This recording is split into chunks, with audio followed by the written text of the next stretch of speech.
second, please. Allow me to fold up my folder for all the other cases and take out my folder for your case. Okay.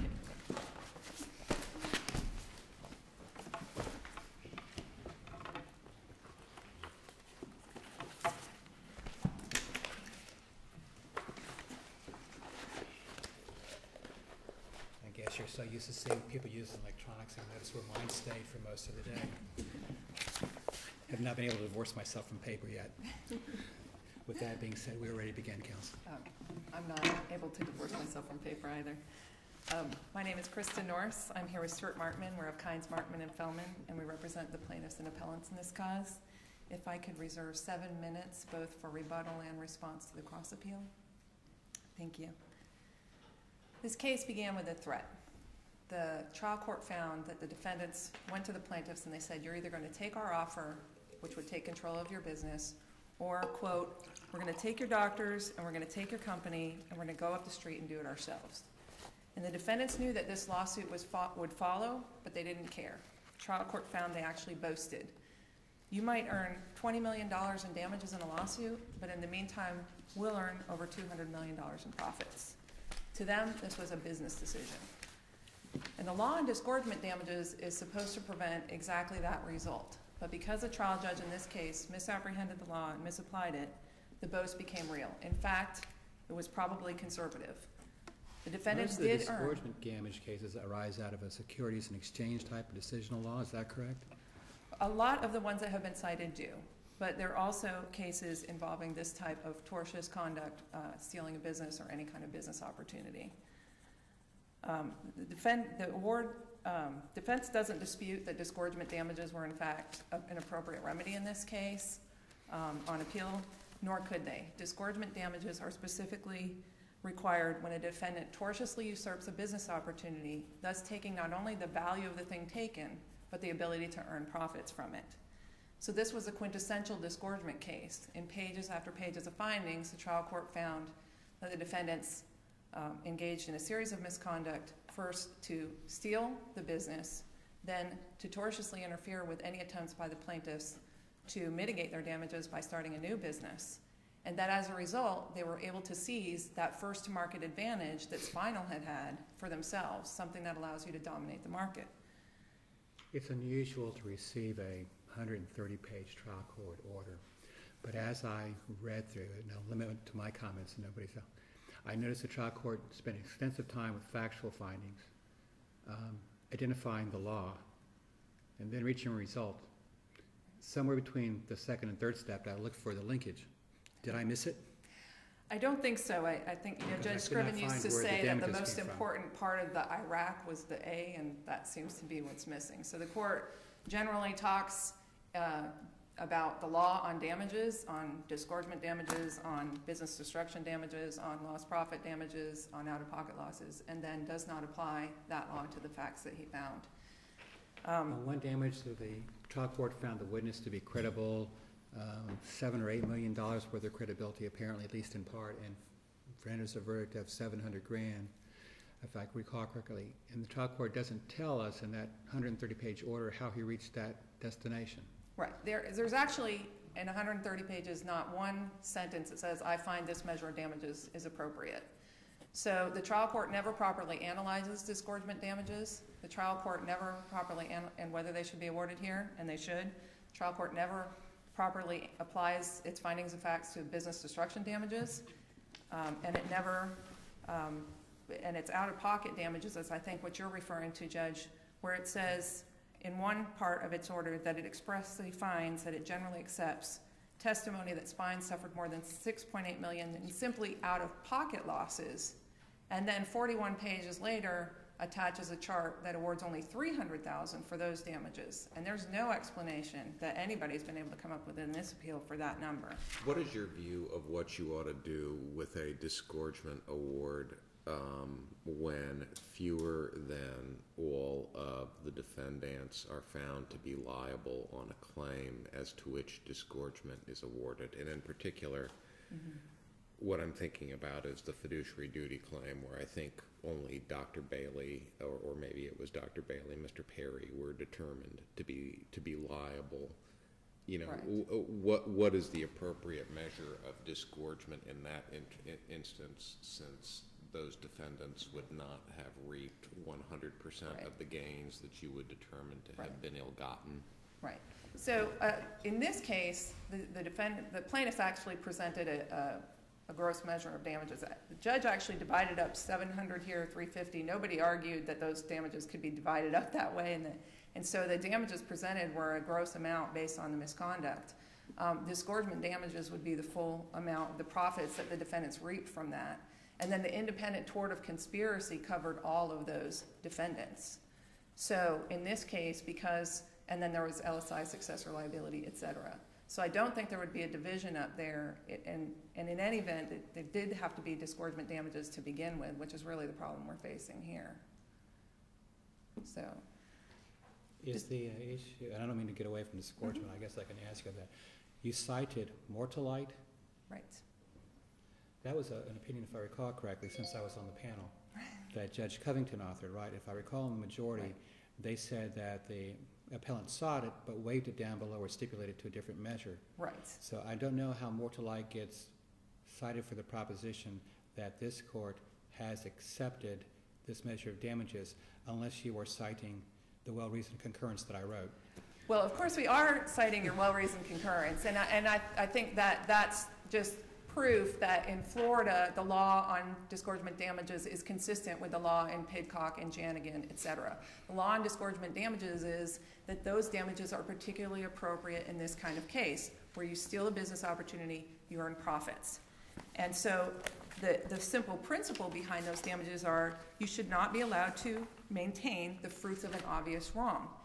So once the plaintiff establishes that tortious misconduct got you the business opportunity that allowed you the profits, there's a causal connection between your misconduct and the profits, and that's the measure of damages. Well, and I guess that gets back to my question is, I mean, you know, when I think of disgorgement, I don't think of it as damages, and you can tell me if I'm legally wrong, I don't think of it as damages in the same sense that I think of an expectancy as damages or out of pockets as damages. Mm-hmm. Disgorgement is giving up something you obtained illegally. Mm-hmm. And so what I'm trying to figure out is when less than 100%, doesn't there have to be an allocation among individual defendants as to what ill-gotten gains they benefited from, and what was there evidence on that here or anything like that? Well, I don't think the judge got that far because he didn't actually analyze disgorgement damages. Mm-hmm. And I think it's an interesting question that I don't know that I have an exact answer to, because they didn't award disgorgement damages in this case, there was no question as to who got what, who was required to pay which of those damages. I mean, perhaps it's a percentage of the profits because some of the defendants gained all the profits and were responsible for all the torts, and nobody really argued a specific theory on that. It was a unified theory. But the judge didn't say, oh, well, I'm not awarding disgorgement because I don't know how to allocate it. He just didn't award disgorgement damages at all. So that's error, and that is something the trial judge can look at on remand, if what they should be full disgorgement against all of them. Or do you divide up how much profits did St. Louis get versus how much profits did EFO defendants get or LSI? I mean, I think you could do it that way also. But the judge just didn't get that far. And I want to talk a little bit about your point is it's not really typical damages. Well, in a way it is, right? So there's two public policies here. One is you don't necessarily compensate the plaintiff by just giving them the value of the thing taken, because it's also the profits that the plaintiff lost. And so the idea is this is compensation. But because it may be difficult for the plaintiff to prove those lost profits because it's going to seem speculative, particularly in this case with a startup business, then we're going to say instead that the damages are measured by what the defendant gained, because we don't have to speculate about that. So it's not damages in the out-of-pocket sense, but it is still compensatory damages. It's not punishment. It's you just shouldn't be able to keep those wrongs, and we're going to use that as a measure of damages in those cases. So disgorgement damages are here they serve two important public policies, and I will again quote the illustrious opinion of Judge Casanova. Sometimes you worry about what you wrote that many years ago, if they'll come back to haunt you. One, as we've just discussed, they fully compensate the victim. But second, they deter exactly the kind of conduct that occurred here. The cynical cost-benefit analysis that you might as well engage in illegal or unlawful misconduct because you will earn far more in profits than you'll ever have to pay in consequences. And the trial court's decision to not award disgorgement damages in this case undermines those policies and rewards the plaintiffs for the defendants for their behavior here. Trial court also failed to assess the business destruction damages model that the plaintiffs presented. And then I think we've talked already about the out-of-pocket damages. And then the court's ruling on punitive damages is actually contradictory and self-refuting. On the one hand, the court found in numerous instances that this was intentional misconduct, willful misconduct, malicious misconduct. And then it gave a two-sentence analysis on punitive damages. One, it stated the punitive damages are proper when a defendant engages in fraudulent or malicious misconduct. And then it said that there was no factual basis for punitive damages in this case. Well, of course there was. There were findings of fact of malicious misconduct. And under the Mortallite case, this was a type of case where punitive damages were appropriate. Trial court's order contains two other critical errors that affected the damages award in this case. With regard to those two issues linking Yes. the disgorgement and punitive damages, if they're both meant to deter the type of behavior based on the trial court's extensive findings of no credibility with willful, intentional misconduct, taking of people's private documents, is that a form of double dipping in terms of punitive damages Right. to deter and disgorgement to deter? It's the same purpose. Does that provide a windfall? I think it could be double dipping in certain circumstances. I mean, certainly here, where they didn't give a disgorgement damages and then didn't give punitive damages and they leave a result that rewards the behavior, that's wrong. On the other hand, if they gave full disgorgement damages, could the court say, well, yes, there's a basis for punitive damages, but I'm just not going to award them here because I think the disgorgement gets at the conduct, gets at the deterrence, gives adequate compensation? I think that would be within the trial court's discretion to not award those. But here, he did neither. The other two errors involve, first, the trial court found that certain counts in the Fourth Amended complaint were barred by the statute of limitations, but the trial court failed to mention or apply the relation back rule. Those counts arose out of the same general fact allegations that were in earlier complaints, and in our briefs we've compared both the initial complaints and the Fourth Amended complaint to show that. Also, the trial court erred when it ruled the plaintiffs couldn't recover damages under FDUPTA. FDUPTA allows a competitor to bring such a cause of action now and to recover actual damages. I have a question on that. As I went through the trial court's ruling, it appears under that act you have to be a consumer, and then there's a three-pronged cause of action. And reading it, I looked at what the trial court found. He articulated that you had to be a consumer, that you had to prove this. And then he said that you had to show, you failed to show a consumer transaction. Right. My understanding is that definitional term, consumer transaction, was removed by the legislature from that bill back in 1993. Right. However, it's in your pleadings, I think, in paragraph 166. I don't know why it's in our pleadings, but it was removed from the statute So at the how time do of I trial. interpret the pleadings? Because if you took on a greater burden in your pleadings, and the trial court says that you didn't prove what you pled, that's one thing. If the term doesn't have a word, it doesn't have a legal term of art by statute, a consumer transaction is more generic that says, we had a business dealing, that's one thing. So my concern is, there is a pleading that says consumer transaction. How do I interpret that? How does this court, interpret that? Well, first, the judge didn't decide we didn't prove a FDUPTA violation. He actually held that we did prove one. So that was what the evidence was, that it was a FDUPTA violation by a competitor. Then it's only inconsistent because he said you didn't show a consumer transaction, if I recall, one of his findings.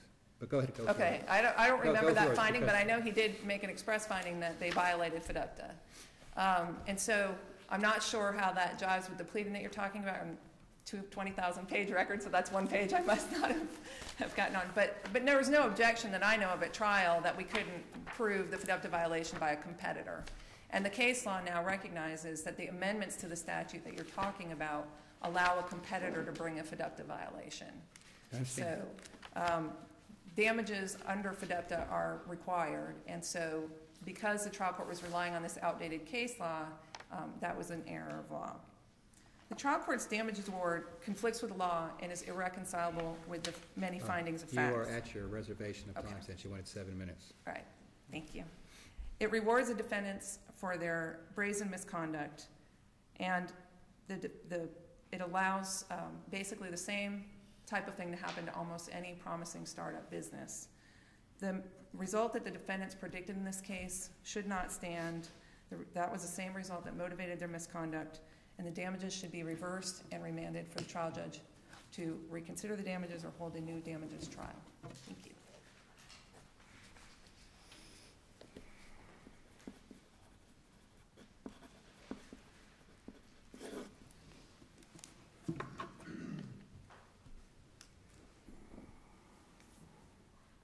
Good afternoon. My name is Stacy Blank. I'm here today on behalf of the Appellees and the cross appellants. I would like to reserve 2 minutes of my time for rebuttal on the cross appeal issues. Okay.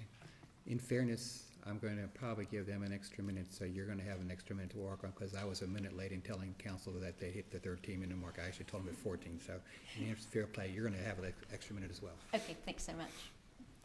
In this appeal, the appellants principally challenged the amount of damages awarded to them on their claim for breach of fiduciary duty against Dr. St. Louis and their claims for tortious interference. The determination of the amount of damages awardable on a particular claim is a factual determination. Here, the trial court's factual determinations of the appropriate amount of damages are all supported by competent substantial evidence in the record and should be affirmed. At the outset, the appellants contend that the trial court erred by failing to award them disgorgement damages at all. To the contrary, the trial court awarded and applied precisely the damages model proposed by the appellants. In their bench brief on lost profits, the appellants explained that they were entitled to recover the same damages, that is, every dollar of profit LSI earned during its entire operating history, 5 years at the time of trial, under either a lost profits or disgorgement theory of damages. And the trial court awarded them disgorgement damages on every cause of action on which they prevailed, just not as much in disgorgement damages as they had hoped. A significant problem for the appellants is that they did not prevail on many of the causes of action they asserted. In their bench brief on disgorgement damages, the appellants suggested that they were entitled to recover disgorgement in connection with their claims for unjust enrichment, breach of fiduciary duty, breach of the duty of loyalty, and statutory misappropriation of trade secrets. Of those claims, though, the appellants prevailed only on the claim for breach of fiduciary duty against Dr. St. Louis, and the trial court awarded them disgorgement damages on that claim. Well, how do you get to characterizing those damages as disgorgement damages? I don't see it in the findings, and I have to tell you that that's probably the part of this that bothers me the most, is here you have got a case where the trial court has made findings uncontested on appeal of, you know, a duty of loyalty breach, kind of non-exculpated breach of fiduciary duty, for which you would typically expect to see, I think, a relatively robust disgorgement remedy. And here the remedy is $700,000 of damages in the aggregate. And I can't, reading the document, connect that to any reasonable kind of valuation of what the enterprise was worth at the time or St. Louis's share in it. But I'll be honest with you, that's one of the things that kind of troubles me most about your case. I think I would respond in 2 ways to that. First, I think it's important to look at what the trial court did not find. The trial court did not find here that there had been a misappropriation of Spinal's business concept, of its business model. And in fact, the trial court found specifically that none of the concepts in the Spinal business plan were unique or entitled to trade secret protection. What the trial court found is that Dr. St. Louis and Dr. Perry usurped, was the trial court's word, currently scheduled surgeries, prospective candidates for surgery, the medical staff that helped perform those surgeries, and then he said that they misappropriated and misused several startup documents, something they called the action list, which was sort of a thing-to-do list about how to get the company up and running. There was testimony, and I think the court found that a nurse provided Dr. St. Louis with the list of operating room supplies. And they cut and pasted some portions of the business plan, which included some of the financials from laseroscopic spinal. So the court found that those things were what formed the basis of the misappropriation claims, the breach of fiduciary duty claims, and the tortious interference claims. He did not find that Spinal's business model or its unique and trade secret business concept had been stolen.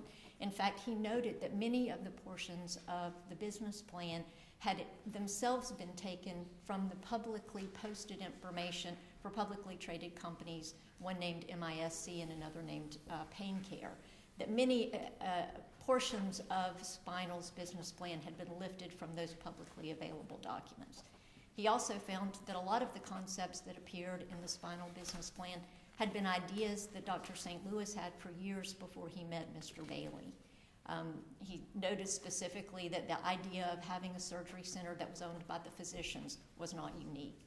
He noted that Pain Care, MISC, Microspine, and Bonati were all providing patient concierge services, one of the purportedly unique features of this, that there was nothing unique or trade secret about replicating your surgery center in multiple locations. How does that go to the duty claim, though? I mean, I don't think, and correct me if I'm wrong, I don't think that the uniqueness or trade secret quality of it would matter with respect to a director's fiduciary obligation to the company. I mean, I get why it might relate to the misappropriation claim, but I would think that, and I need to go back and look at the findings, I also thought they were broader with respect to the fiduciary duty claim. Well, I think there is one particular finding where he says that Dr. St. Louis and Dr. Perry misappropriated and usurped, and then he lists the candidates for surgery, the prospective patient list, and the surgical staff. I think the other thing that is important about that is it explains, I think, the trial court's disgorgement damage. Because the court said, I do not... Let me ask you that question. Okay. Since there appears, as I think many of us agree, there's a break in the linkage between all the findings and the legal standards and then the results. He points out that Mr. Horn did a great deal of services, parks all the time. Well, that type of services arguably, under some of the decision law, cuts off disgorgement damages or eliminates disgorgement damages, as does time and some other factors.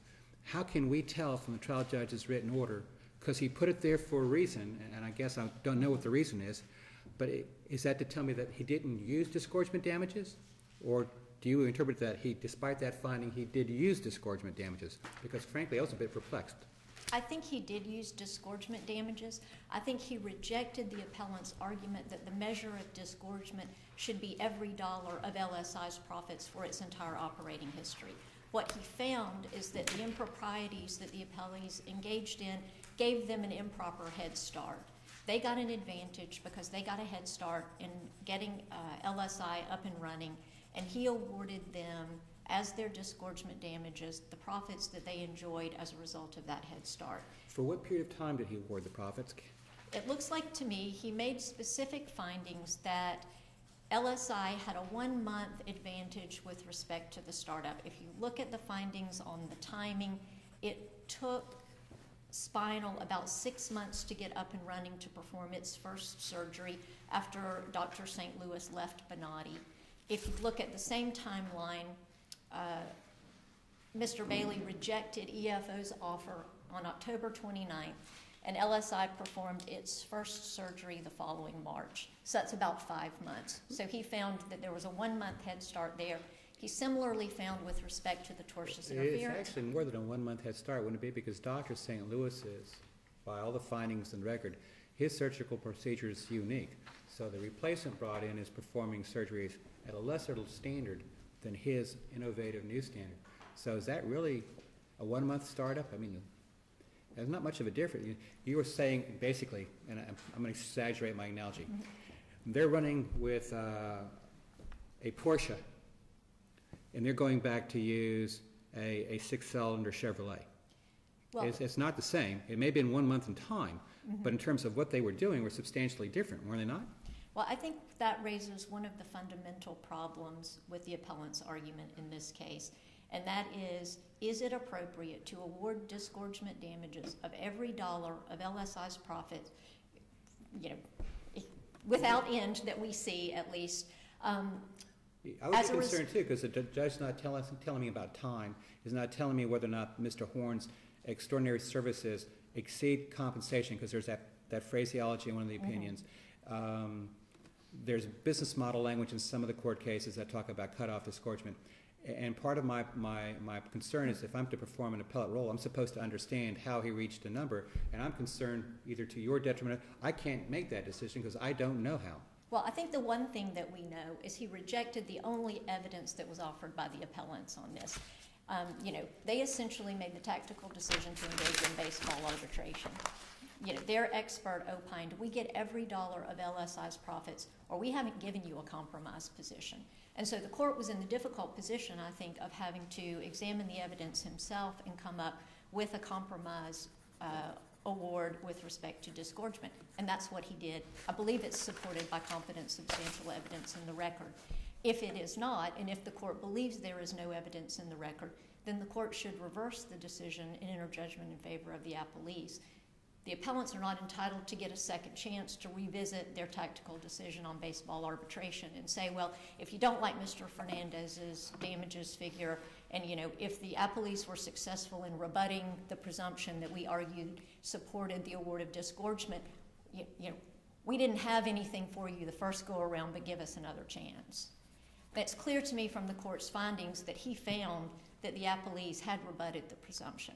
He finds that LSI's profits were attributable to at least 3 causes other than the tortious conduct that he identified. It's the one that you mentioned, which is Dr. St. Louis's unique surgical skills. It was Mr. Horn's extraordinary management and entrepreneurial contributions, well beyond what most CEOs perform, I would suggest. And finally, EFO's timely and very substantial funding. And we know that the appellants would never have enjoyed the benefit of the profits attributable to that because they had turned EFO down. They specifically rejected that. Once that presumption has been rebutted, the burden then remains on the appellants to establish their damage, whether by disgorgement, lost profits, or some conflated combination of the two. And they failed to do that here. I want to spend a moment talking about the business destruction argument, which I think is easily disposed of. The court did not award business destruction damages principally for 3 reasons. First, it awarded disgorgement or lost profits damages instead, and the appellants contend they can't recover both. Second, the court made a factual finding that Spinal's business was not destroyed, that it was temporarily interrupted, but the whole purpose for the formation of Spine was to transfer Spinal's business to it, which was accomplished through the transfer of the 4 operating entities, lock, stock, and barrel. And in fact, Spine performed its first surgery less than 3 months after Dr. St. Louis's resignation from Spinal. So the delay between the startup of Spine was very minimal. And finally, the court rejected the measure of business destruction damages offered by the plaintiff's expert, Mr. Fernandez. He based both of his opinions of value on the 2009 value of LSI rather than the 2004 value of Spinal, which all of the case law requires. Spend a brief moment on the out-of-pocket expense issue. Again, I think if you carefully look at the trial court's order, his findings are reconcilable. He said that he had accepted Mr. Fernandez's calculations, but then awarded a different amount. I think that totally makes sense because what Mr. Fernandez testified is, I believe that their out-of-pocket expenses were the difference between their liabilities and their assets as of December 31st, 2009. That's math. So I think the trial court said, I accept that to the extent that you did those calculations, and those calculations appear to me to be correct. But I don't accept that that's the appropriate amount of damage in this case. The reason for that is twofold. Excuse me. First, Mr. Fernandez included in his computation expenses that Spine incurred for 3 years after Dr. Wolf left. There was no causal connection established between those expenses and the tortious interference with Dr. Wolf. Second, he included every expense, including expenses incurred by Spinal before the shift of operations to Spine. Again, no causal link between those expenses and any tortious interference with Dr. Wolf. It was entirely appropriate for the court to reject the amount of damages, even though he accepted the computations such as they were. On the topic of punitive damages, I'd like to speak just for a moment. I think the trial court's determination here is entirely appropriate.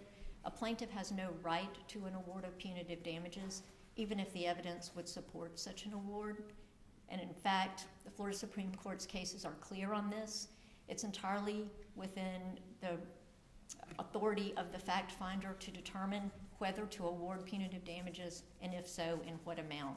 And even if, in this case, the court found that there had been intentional, malicious, or willful misconduct, the trial court, sitting as the finder of fact, was still entirely within the scope of his authority to say that the facts of this particular case did not support an award of punitive damages. What facts would those be? I just am kind of curious. I mean, presumably the trial judge's exercise of that discretion can't be arbitrary.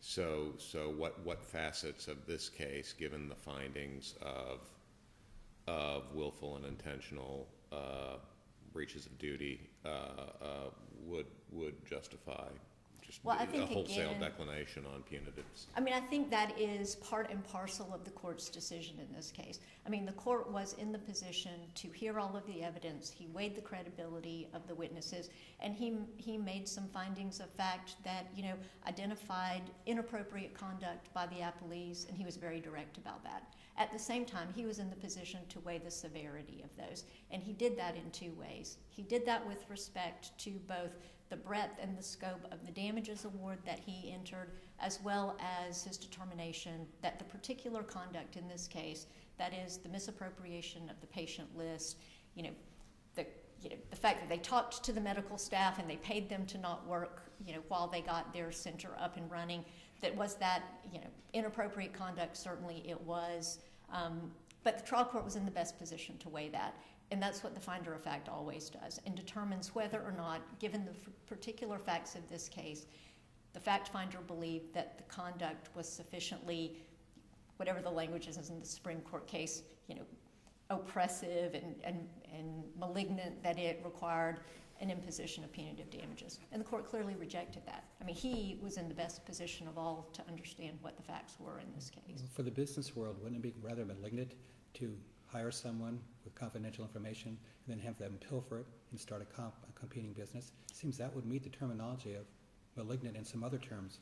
Well, I'm rather surprised that people would like to see these orders published and where they work. The trial court is finding all these professional people to lack credibility. Well, I think that's right. I mean, I think the trial court was disappointed in everyone who was there in front of him. I mean, I would agree. He made some very harsh findings about the credibility of both sides' witnesses. And in fact, I think there were findings that when Spinal was starting its business, it engaged in exactly the same conduct. Mr. Bailey had dinner one night with Lori Leatham, where he said, "Tell me all you know about how Bonatti works," which is where they all came from when they opened Spinal. And so, I think that the judge did his best to balance the, clearly disappointing conduct in this case, and to try to, again, with respect to his damages award, given that he didn't have much in the way of evidence to work with, to craft a damages award that was tailored to the wrongdoing that he found in the case. That is, he disgorged profits that were causally related to the wrongdoing, but refused to award every dollar of profit for all time. You are at your 18 plus 2 plus the 1. All right, thank you so much. I want to encroach just a moment so I can... It's your time. So I can argue on the cross appeal. I think in interest of time, I'll limit it to 2 issues. The first is the conspiracy. I think the argument is pretty straightforward, which is the appellees alleged in their complaint, and even in response to the motion to dismiss the second amended complaint, We are not asserting a cause of action for civil conspiracy based on underlying tort, but only the independent tort of conspiracy. But that's not what we ended with at the end of the day. The second issue I want to touch on is the release issue. After this lawsuit started, Dr. Wolf approached LSI and asked for employment. LSI said, "We've learned our lesson. We're not proceeding with this until you are released from your obligations." In that context, Spine executed a release of Dr. Wolf and its future affiliates. There's nothing ambiguous about the term future affiliates. The appellees here, everybody knew at the time they were on the brink of becoming a future affiliate once the release were given. Thank you. If that's true, why limit your release argument to the tortious interference claims? Why not say it also bars the fiduciary duty claim against Dr. St. Louis?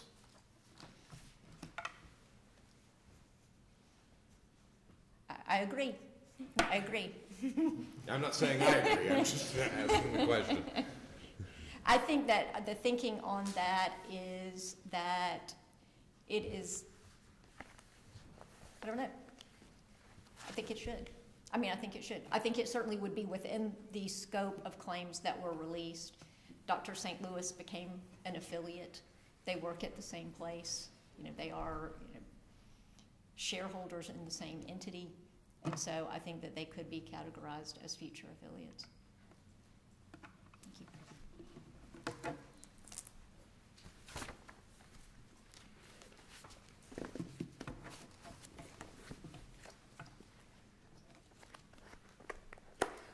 I want to start with the recasting of the facts, because if you read the 130-page order, there's an attempt to minimize this and to sort of state a theory of the facts that actually the trial court rejected in many counts. So did the trial judge find that they didn't misappropriate things, or that this wasn't a unique business plan? Well, at record 80, page 15,398, paragraph 131 of the order, if there were only a few competitors in 2004 providing MISS services and none with the exact same business model as Laserscopic. As a result, Laserscopic had the advantage of being first to market in the industry. Page 109 of the trial court's order. Laserscopic created valuable confidential information and business information such as the action list, each of which was created at significant expense, and all of this information was kept confidential and was not shared with third parties. Taken together, all this information is valuable trade secret information that defendants misappropriated for their own use and benefit. Those are atmospherics. I mean, they still don't explain the damages in this case, and that's a question of law. So let's look at, when you have a damages award that defies logical explanation, then that's improper, and that requires reversal. So let's look at what they say this damages award is. First, they say it's disgorgement. Well, there's a problem with that. Page 83 of the order, paragraph 14, without citation to authority, the court states, plaintiff may not seek disgorgement damages for tortious interference. $700,000 of the damages awarded are for tortious interference. This is not disgorgement damages. So the judge never even got to the break in the causal chain of misconduct and profits if he found that there was no disgorgement damages here. Then they attempt to recast the damages. Well, this is actually disgorgement / lost profits. Those are two totally different measures of damages. Now, they've said here and they said below, oh, we were looking for lost profit damages. No. We did a bench memo on lost profits because the trial court asked us to. But at trial, we made crystal clear that we were not seeking lost profits. In fact, when the defendants kept trying to bring that lost profit issue up, trial counsel said, I understand they want us to try a lost profit case, but that's not the case we're trying. We're asking for disgorgement damages. And the trial court never analyzed disgorgement damages properly. They continue to speculate we wouldn't have done as well as they did. That's what the disgorgement damages model avoids. We didn't have to prove that we would do exactly what they did. We had to prove the profits that they earned. There was no findings about a causal break. Again, the judge never got there because he never found disgorgement damages or analyzed them. There's still no explanation on the out-of-pocket. Okay, maybe the court doesn't say I don't accept the calculation, or I don't accept or accept the calculation but not the numbers. And there's been no explanation of where the number could be 300,000. There's a lot of numbers in this case. Most of them are in the millions. Everybody in this case invested millions, both the defendants after they stole spinal and the plaintiffs before. So there's no connection between the trial court's findings and the out-of-pocket damages that it awarded. They suggest the trial judge simply exercise its discretion not to award punitive damages, but that's not what the trial said. And then they have this head start, that maybe this is just profits from a head start. Well, again, it's a disgorgement damage model, not lost profits. And the head start doesn't really make sense either. What calculation? How did he come up with the numbers? They're well below what should have been expected. And then finally, there's an argument that, well, the judge he just rejected your evidence. But he didn't reject our evidence on lost profits. In fact, there were specific damages amounts, or the profits were actually related at record volume 80, page 15,441. Trial court made findings that LSI's lost profits, or LSI's profits in 2005, they lost money. That was included in our calculation of $3 million. In 2006, they had profits of between $12 million and $12.3 million. In 2007, they had profits of $30 to $31 million. In 2008, $24 million to $28.5 million. And 2009, $15 to $27 million. That's $78 to $94 million range within the 5 years. Court also made specific findings that their value at the end of those 5 years left in the company between $100 million and $320 million. So he didn't reject our evidence, he just didn't apply the analysis to our evidence. Speak briefly on the cross appeal. We pleaded an independent tort of conspiracy, and that's what the trial judge found. Trial judges actually has a separate subheading that's entitled independent tort of conspiracy, and he actually talks about the law regarding the peculiar force of coercion. So there was no due process violation there. And the release of Dr. Wolf. So a release covers you if you're named in it, or if there is a clear and manifest intent that you be covered in the release. And this release did not name the defendants. If they'd wanted that, they certainly could have asked for it if it was important to them. They didn't. And the word affiliate is a legal term that refers to a corporate entity. And that's borne out in this release, which referred both to affiliates, parents, subsidiaries. So the release didn't cover, as the defendants would suggest, any future professional affiliation that Dr. Wolf or his corporation at that time might have. Was there any extrinsic evidence of what the parties intended by the meaning of that term, or the release as a whole admitted at the trial, or was there even any discussion of it?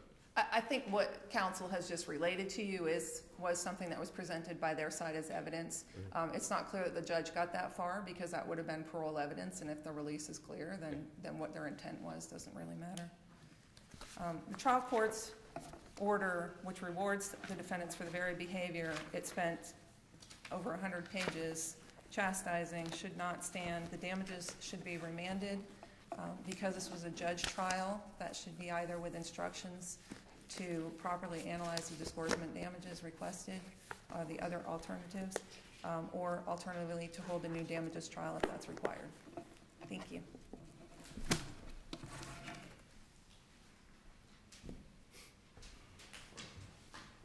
Thank you. Very briefly on the cross appeal. The label that the judge attached to his findings with respect to the conspiracy claim can't control. The appellants point to the findings on page 100 of the trial court's order as support for the findings on the independent tort of conspiracy. But if you look at those are all findings about the underlying torts. That's a civil conspiracy claim, a classic civil conspiracy claim, not the underlying tort of conspiracy. In fact, the hallmark of the independent tort of conspiracy is it is based on conduct that, if undertaken by an individual actor, would not be actionable. Here, all of the conduct identified by the court in support of the conspiracy claim was conduct that could have been, and was in some instances, undertaken by a single actor. On the release issue, the interpretation of the term affiliate suggested by the appellants makes no sense. is inconsistent with the plain meaning of that word and would render a very substantial part of the release meaningless. Their interpretation suggests that an individual person cannot have an affiliate, that affiliates are limited to corporations. It's clear from the context of that term in the release that it was not intended to be limited only to corporations, but is intended to be affiliates of Dr. Wolf, who was himself an individual. If there are no further questions, I would just like to note both parties have filed motions for attorney's fees, and so those are out there as well. I thank you very much. Thank you, Beth. I get to stop the clock. Thank you all. I know there's no further cases on our docket today, so we are in recess. Safe journey home for everyone.